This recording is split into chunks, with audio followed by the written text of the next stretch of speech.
Okay, how could Manny Pacquiao have beaten Floyd Mayweather? This is a question I'm getting right now from a lot of my SFA students, and I'm going to attempt to answer this from an SFA perspective, right? I do this with all due respect to Manny Pacquiao and Floyd Mayweather's training camps. They're very good at what they do, but I have a different tact on things, and I'm going to try and answer the questions that my students are asking me. Okay, so in the fight that we just saw between Manny Pacquiao and Floyd Mayweather, we see in Floyd Mayweather a much longer fighter, significantly longer in the arms, and maybe a little faster, or at least equal in the speed. Okay, if you're going to fight the longer armed fighter, who also may be faster or equal to you in speed, you do not want to come straight down the line, straight down the middle. Okay, an issue that we saw Manny running into with Floyd was Floyd could use his jab to keep Manny away. So he would jab out there. Now, as he was jabbing into Floyd's face, Manny had three things that he could do. He could try to block, he could try to slip, or he could get hit. But none of them would allow him to hit Floyd back before Floyd could be out of range of his return. He had to really dramatically close in and get closer to him in order to hit Floyd. So what do you do if you have a longer arm fighter throwing a much faster jab at you? Okay, so Josh, I want you to jab as fast as you can into my face and hit me. Go ahead. Right, right. Hit me. Right, okay, back. What am I doing? I'm executing a technique we use in SFA called the hammer fist. Now, I don't know if that's legal in boxing, but here it is. You simply weave your body and torque your hammer towards the incoming fist. It's not so hard to do because he wants to punch you in the chin. Watch again. Now, my return is right there as he's committed to his jab. So if you have a longer arm fighter who can reach you before you can reach him, you need to hit him when he's extended coming in at you. Make sense? So again, Josh, hammer, there's my return, okay? Because I catch him as he's extended to me. So that's the first thing that Manny could have done. Now, in boxing, I don't know if you can hammer fist the other fist, but you certainly can parry. You can use the glove to try and hit it. But what makes this technique work again is the weaving as he's coming in so that it continues to go past you. So again, here, and then there's my return. Go ahead. You see, I'm right there. Now, the next thing we saw Manny do was try to slip the punch and come in and hit Mayweather first, okay? But again, he was coming in with his jab. That invites the immediate return of Mayweather's right hand, and Mayweather has a very good right hand. So whenever Manny was coming in within range of that right hand, Mayweather certainly used it. So the problem with this way of thinking is if I throw this at him, okay, and even if I'm faster and I get in and he comes back with that, I still get hit. All right, so what do you do against that cross? How about if he's even further ahead on timing and he's throwing jab cross to you before you've even managed to come in? We'll do this one a little slower because it can hurt Joshua's hand. Okay, so again, jab and cross. Bam. Now what I'm doing is I'm throwing the elbow. This is not as hard as it looks. I'm not trying to reach his hand. I am replacing the target. Okay, do a fast one. Ooh, head. Come on, to my chin. Right, and then there's my return. Now I'm just sitting there in this drill letting him hit me. Of course you would want to return. Give me a fast one. Boom. Now explain to the camera what you feel in your hand.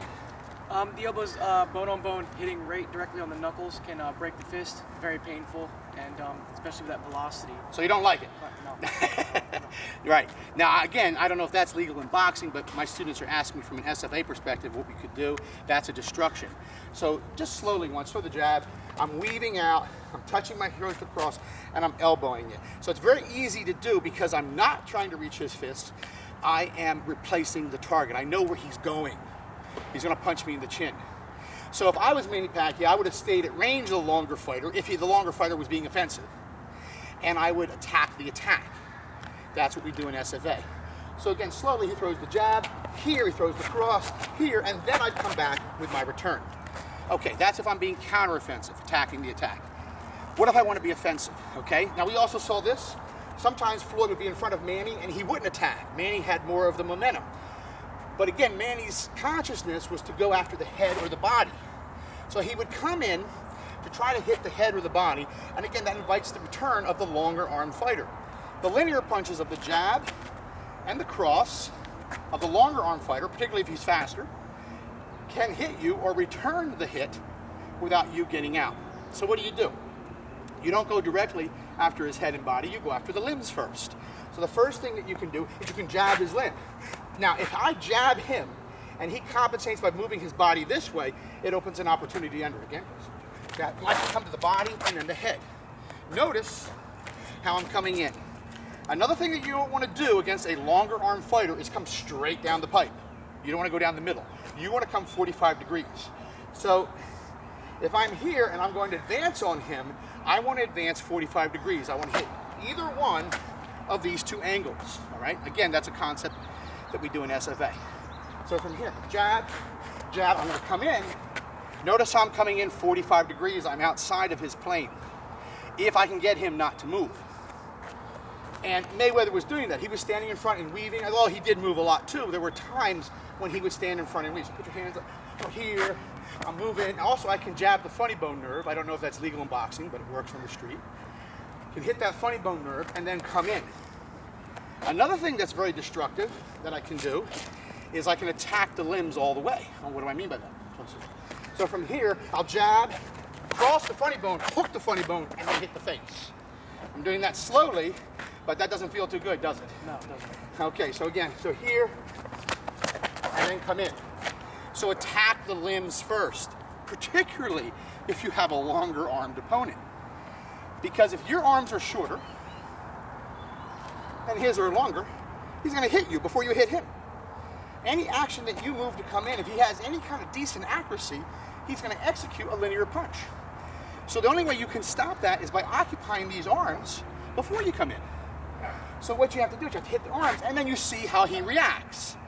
Don't just go right in. He might throw the cross at you. If we'll do this slowly, if I did this and he threw the cross, I'd be back to my counter offense, but step into him.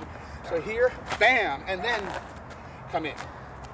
So from an SFA perspective, it's a balance of offense and counter offense. So again, I'm going to hit your jab hand, and I want you to throw the cross.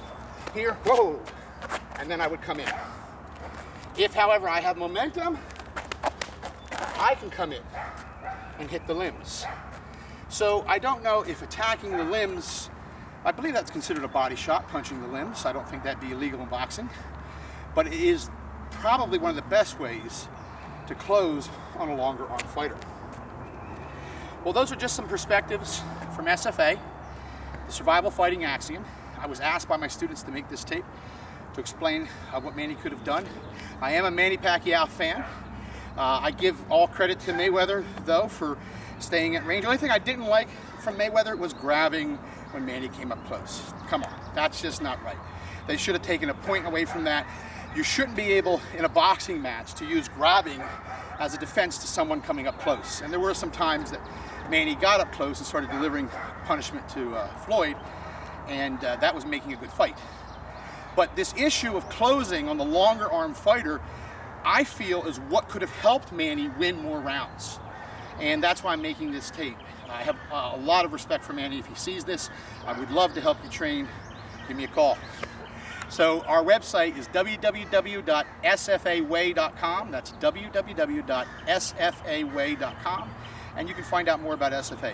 SFA is the survival fighting axiom. It is not a martial art. It is a process that has a unique body of material and technique and a different way of learning that can make you better at any martial art you do or any real life type of street fighting that you would need to defend yourself. So thank you very much, and thank Josh, and we'll see you again.